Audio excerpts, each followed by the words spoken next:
नमस्कार दोस्तों। वैसे तो सोशल मीडिया को मैंने छोड़ ही दिया था, क्योंकि मैं समझ रहा था कि अभी हमारा जो मोटिव होना चाहिए वो मोटिव मैं सोच रहा था कुछ और ही होना चाहिए। पहले मैं तो ये सोचता था कि खुद पहले समाज का विकास हमारा विकास है, लेकिन जैसे जैसे समय बीता तो रियलाइज हुई चीज़ें, दिमाग में रियलाइज हुई कि एक्चुअल में समाज का विकास हमारा विकास नहीं है। एक्चुअल में हमारा विकास ही समाज का विकास है, क्योंकि हम समाज के पार्ट हैं और अगर हम विकसित हुए, हमने प्रोग्रेस करी, तो समाज का डेफिनेटली विकास हुआ। तो सोशल मीडिया को नज़रअंदाज करने का मेरा एक अपना यही कॉन्सेप्ट था कि इसमें फालतू का बहसबाजी होती है, फालतू की चीज़ें रहती हैं। आजकल बिना नॉलेज के, बिना ज्ञान के कोई कुछ भी बोलता है।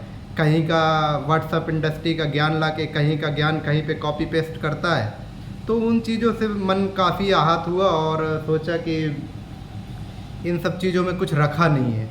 फिर अचानक अभी लेटेस्ट में आप सबको ज्ञात ही होगा कि कल 15 मार्च को मान्यवर मसीहा काशीराम जी की जन्म जयंती है। तो उसके उपलक्ष्य में अब तो होड़ मची है पार्टियों की कि हमारे काशीराम, हमारे काशीराम, हमारे काशीराम। और क्यों होड़ नहीं होनी चाहिए? मान्यवर साहब ने ऐसी लकीर खींची है, ऐसी लकीर खींची है कि डेफिनेटली सभी पार्टियों में होड़ लगेगी। और महापुरुष वही होते हैं, रियल में महापुरुष वही होते हैं। और बसपा की तो ये वैचारिक जीत है कि आज जो पार्टियां जीते जी, जिन पार्टियों ने जीते जी मान्यवर मसीहा कांशीराम जी का धुर विरोध किया। इवन उनकी एकमात्र उत्तराधिकारी और एकमात्र शिष्या जिनका वो बहुत विश्वास किए, आजीवन विश्वास किए और अपनी पूरी विरासत उनको दे के चले गए, आदरणीय बहन कुमारी मायावती जी पर जानलेवा हमले करवाए, अशोभनीय टिप्पणियाँ जो आज निरंतर आज भी होती रहती हैं। चाहे आप अभी लेटेस्ट में TV9 का पैनल TV9 भारत का पैनल देखे होते हैं, तो बहन जी पर टिप्पणियाँ बहुत आम बात है, क्योंकि एक तो वो निचले तबके से आती हैं और उन्होंने एक ऐसी व्यवस्था को चोट मारी है जिस व्यवस्था को बनाए रखने के लिए लोगों ने एड़ी चोटी का जोर लगा रखा था। लेकिन हमारा पॉइंट मेरा ये है आज वीडियो करने का कि एक मुंह बोले नेता है कांग्रेस के राहुल गांधी। लोग पहले उनको पप्पू बोलते थे, तो मैं थोड़ा सा असहज होता था कि यार इतनी बड़ी पार्टी के वो नेता हैं, राष्ट्रीय अध्यक्ष रह चुके हैं और इनको ऐसे ही पप्पू बोलना, हो सकता है उनके कद के खिलाफ हो, वो बड़े नेता हैं, हो सकता है उनके कद के खिलाफ हो, इसलिए मैं काफ़ी असहज होता था। लेकिन जब कल वो कांसीराम जी की, मान्यवर मसीहा कांसीराम जी की जन्म जयंती के उपलक्ष्य में लखनऊ गए थे, तो बहुजन समाज पार्टी से धक्का मारकर निकाले गए बहुत सारे नेता थे और कुछ कांग्रेस पार्टी की भी नेता मंच पे आसीन थे। और जब राहुल गांधी वहाँ जाते हैं तो उनका भाषण मैंने बड़ा डीपली सुन रहा था, मैं बड़ा डीपली सुन रहा था, क्योंकि कोई व्यक्ति किसी की विरासत को हथियाने के लिए क्या स्ट्रेटजी लेके गया है वो चीज़ तो सुनते बनती है और डेफिनेटली सबको सुनना चाहिए। लेकिन जब उन्होंने बहुत सारी ऐसी बातें करी जो हमारे आपके सुनने में तो लगेगा कि हाँ ये सही बोल रहे हैं, ये सही बोल रहे हैं, ये सही, लेकिन असल में हकीकत ये है कि वो जो सही बोल रहे हैं वो बहुजन समाज पार्टी करती है, वो करती चली आ रही है। लेकिन अब होता क्या है कि कुछ टाइम बाद वो एक ऐसी लाइन बोलते हैं कि अगर नेहरू के ज़माने में कांसीराम जी होते तो वो कांग्रेस के मुख्यमंत्री होते। तो इस जैसे ही उन्होंने ये बात बोली, मैं अपने उस सोच को काउंटर किया जिस सोच में मैं असहज होता था कि ये नेता पप्पू, इसको बोलना गलत है। फिर मैं अपने आप को काउंटर किया कि यार ये पप्पू नहीं, ये तो महापप्पू है। या तो वो जितने चमचे थे बसपा के निकाले हुए, निष्कासित किए हुए, लात मारकर भगाए गए जितने नेता थे, या कांग्रेस के जितने दलाल थे, बेशक प्रोफेसर हो कोई भी हो, या तो उन लोगों ने उसको इतना अधूरा, इतना संकुचित ज्ञान दे के भेजा था कि मतलब उसकी जितनी भर्त्सना, निंदना की जाए, जितना उसकी, अब मैं क्या ही बोलूँ, मेरे पास तो शब्द नहीं है। मेरे अंदर एक खुन्नस भी है। उसको सोचना चाहिए राहुल गांधी को, ये बात सोचना चाहिए राहुल गांधी जी को कि जिन व्यक्ति ने खुद मुख्यमंत्री ना बन के 3-3 बार देश के सबसे बड़े सूबे के मुख्यमंत्री माननीय बहन जी को बना के चले गए, क्या उनकी हैसियत को, उनके कद को आप अपना मुख्यमंत्री बनाने मात्र से नापने की कोशिश कर रहे हैं। अरे आपको तो ज्ञान ही नहीं है कि मान्यवर मसीहा काशीराम जी ने राष्ट्रपति जैसा पद ठुकरा दिया था। आडवाणी जैसे देश के सबसे बड़े जो नेता हुए करते थे उस टाइम, वो उनके घर में जाते थे और उनके सामने खड़े हुआ करते थे। उन्होंने एक मुख्यमंत्री नहीं बनाया, उन्होंने मुलायम सिंह यादव जो 1993 में खत्म नेता को वापस उठा के मुख्यमंत्री बना दिया। आज ये मेरा गुस्सा जायज़ है। उन्होंने अकाली दल से गठबंधन करके वहाँ उनको मुख्यमंत्री बनाया, लालू यादव से गठबंधन करके राजद के मुख्यमंत्री बनाया।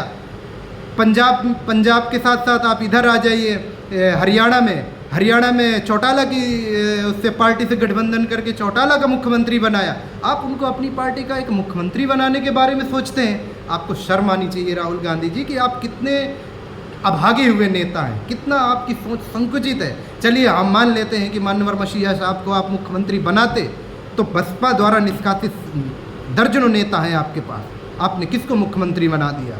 आपके कई राज्यों में आपकी सरकार है, आपने कहाँ मुख्यमंत्री बनाया? आप जितना बातें करते, मैं अपने बहुजन समाज को और खासकर दलित समाज के लोगों को आगाह करना चाहता हूँ, जागरूक करना चाहता हूँ कि ये कांग्रेस, बीजेपी, समाजवादी पार्टी, इनसे बचने की ज़रूरत है। इनके झूठे बहकावे और प्रोपोगंडा में आने की बिल्कुल ज़रूरत नहीं है। आप समाजवादी पार्टी को ही उठा के देख लीजिए। जीते जी जो न्याय नहीं दे पाए मान्यवर साहब को, जीते जी जिन्होंने इनकी सरकार में मान्यवर साहब का निधन हुआ, उन्होंने एक दिन का शोक नहीं रखा, इनके नाम पे बने जिलों के नाम बदल डाले। कांग्रेस तब केंद्र में थी, इन्होंने राष्ट्रीय शोक नहीं रखा। ये लोग किस मुंह से मान्यवर साहब को अपना मसीहा बताने चले जाते, हमको तो समझ नहीं आता, बिल्कुल समझ नहीं आता। और एक आपको इंटरेस्टिंग बात बताता हूँ, ये दलित समाज जो है ना, ये बहुत चूतिया टाइप का समाज है। चाहे जितना अपने आप को टीचर हो, शिक्षक हो, प्रोफेसर हो, वकील हो, कोई भी हो, लेकिन मैं समझता हूँ इनको बहकाना ना इतना आसान है और इसी चीज़ का फ़ायदा अदर पार्टियाँ उठा ले जाती हैं। यार मैं दलित समाज को कोट करना चाहूँगा, आप लोगों को शर्म नहीं आती? आप लोग अभी पिछले 2 इलेक्शन छोड़ दो, आप 2022 और 2024 का, तो बहुजन समाज पार्टी अपने 19% वोट शेयर के साथ खड़ी थी, अपने मूल वोट के साथ खड़ी थी, कतई उसका वोट बैंक कम नहीं हुआ था। और केवल ये 2 इलेक्शन में बहुजन समाज पार्टी का वोट शेयर कम हुआ और उसके जिम्मेदार आप खुद दलित समाज है, क्योंकि आप लोग संविधान बचाने और भाजपा हटाओ के नाम पर बहुजन समाज पार्टी को कमज़ोर किए हैं। इसमें बहुजन समाज पार्टी की कोई गलती थोड़ी ना है। बहुजन समाज पार्टी रात दिन अनवरत मेहनत कर रही है ताकि आप लोग सत्ता के भागीदारी बने, आप लोग सत्ता में आए, आपको हिस्सेदारी मिले, आपको हर सेक्टर में हिस्सेदारी मिले। लेकिन आप लोगों की बेशर्मी की और बेबुनियाद हरकतों की आदत ये है कि आप जिस पार्टी का, ये आप एनालिसिस करना इस बात पे, जिस पार्टी का वोट शेयर अभी 1% नहीं हुआ उत्तर प्रदेश के अंदर, उस पार्टी के व्यक्ति को आप मुख्यमंत्री और प्रधानमंत्री बनाने के सपने सोच रहे हो। और जिस पार्टी इतनी विपरीत परिस्थितियों पे, जिसके खिलाफ मीडिया तंत्र है, जिसके खिलाफ सारे नेता हैं, जिसके खिलाफ मनुवादी व्यवस्था है, जिसके खिलाफ बीजेपी है, जिसके खिलाफ मतलब पूरा देश मनु मीडिया लगा हुआ है, वो उस विपरीत परिस्थिति में अपना 14%, 12 से 14% वोट शेयर लेकर संघर्ष कर रही है और उस पार्टी को आप ख़त्म पार्टी बता रहे हो। यार शर्म आनी चाहिए यार, आप लोगों की सोच को शर्म आनी चाहिए। मैं तो कहता हूँ जिस पार्टी का, अब जो पार्टी पूरे देश के अंदर पिछले लोकसभा चुनाव में 3,95,00,000 वोट पाती है, लगभग 4 करोड़ वोट पाती है पूरे देश के अंदर, उस पार्टी को आप ख़त्म पार्टी बता रहे हो। और जो पार्टी पूरे देश के अंदर 10 लाख वोट नहीं पाती है, उस पार्टी के व्यक्ति को आप मुख्यमंत्री और प्रधानमंत्री बनाने के सपने देख रहे हो। यही चूतियाप आपको सत्ता से दूर करके रखा हुआ है, एकमात्र यही चूतियाप आपको सत्ता से दूर करके बने होंगे आप कितने भी ज्ञानी, लेकिन कभी अपने अंदर झांक के देखना कि जो आपके नाम का 30/30 का पट्टा है ना, वो कौन सी सरकार में मिला था। अपने बाप से पूछना, अपने बाप दादाओं से पूछना कि किस सरकार में आपको पट्टे मिले थे, खेत जोतने के लिए, दाना उगाने के लिए, खाने के लिए, कौन सी सरकार ने आपको दिया था। अरे आप लोग शर्म करो, डेटा में बातें करो, डेटा बेस एनालिसिस करो, इतना तो ज्ञान रखो कि जिस पार्टी के पास 12-14% वोट शेयर आज है उसको सत्ता में ले जाना आसान है, या जिस पार्टी के पास अभी 1% वोट शेयर भी नहीं है उस पार्टी को सत्ता में ले जाना आसान है। बिल्कुल सही समझ रहे हो आप लोग। मैं आज़ाद समाज पार्टी की ही बात कर रहा हूँ। आज़ाद समाज पार्टी के पास 1% वोट शेयर नहीं है और आप सपने देख रहे हो मुख्यमंत्री और प्रधानमंत्री बना ले जाने के बाद। और आपकी अपनी पार्टी जिसने आपको जीना सिखाया, जिसने आपको स्वाभिमान दिया, जिसने आपने सत्ता की मलाई खिलवाई, जिसने आपको चारपाई में बैठना सिखाया, जिसने आपको कुर्सियों में बैठना सिखाया, उसके पास आज भी विपरीत परिस्थितियों में 12% वोट शेयर है। उसको आप खत्म पार्टी बोल रहे हो। आपके पास बुद्धि नहीं है। आप पूरा तंत्र, मीडिया तंत्र, पूरा विरोधी आदमी ये बोलता बीएसपी खत्म हो गई। अरे आपने कब उनसे पूछा कि आपने बोला कांग्रेस खत्म हो गई? कांग्रेस गुजरात में खत्म हो गई, कांग्रेस महाराष्ट्र में खत्म हो गई, कांग्रेस बिहार में खत्म हो गई, कांग्रेस उत्तर प्रदेश में खत्म हो गई, कांग्रेस राजस्थान में खत्म हो गई, कांग्रेस हरियाणा में खत्म हो गई, कांग्रेस पंजाब में खत्म हो गई। इतने राज्यों में कांग्रेस खत्म हो चुकी। क्या किसी मीडिया ने, किसी नेता ने, किसी मनवादी ने, क्या समाजवादी पार्टी ने, किसी ने क्या समाजवादी पार्टी के प्रोफेसरों ने किसी ने कहा कांग्रेस खत्म हो गई? नहीं कहेंगे, वो नहीं कहेंगे। वो हर बार बोलेंगे बीएसपी खत्म हो गई। क्यों? क्योंकि बीएसपी एक बहुत ही मजबूत पार्टी है। बीएसपी के जैसा कैडर इस देश की किसी भी पार्टी के अंदर नहीं है। मैं दलित समाज के लोगों से अनुरोध करता हूँ, ये अपील करता हूँ कि आप लोग इनके बहकावे में मत आओ। आप अपनी आने वाली जनरेशन का भविष्य खतरे में डाल रहे हो। इसलिए मैं आपसे अनुरोध करता हूँ कि आप चीज़ों को पढ़ो, उस संघर्ष को पढ़ो जो मान्यवर साहब ने किया था, बहन जी ने किया है, उस संघर्ष को पढ़ो।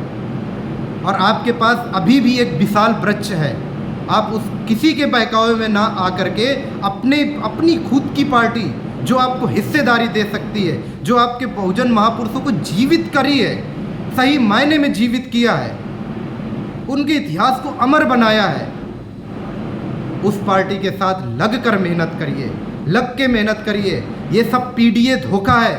मैं एक ही लाइन बोलूँगा, ये पीडीए धोखा है। 27 में मौका है, इसको मत गवाओ, इसको मत गवाओ। अगर मैं इस चीज़ को समझ सकता हूँ, इस चीज़ का अंदाज़ा मैं लगा सकता हूँ, तो आप भी लगा सकते हो।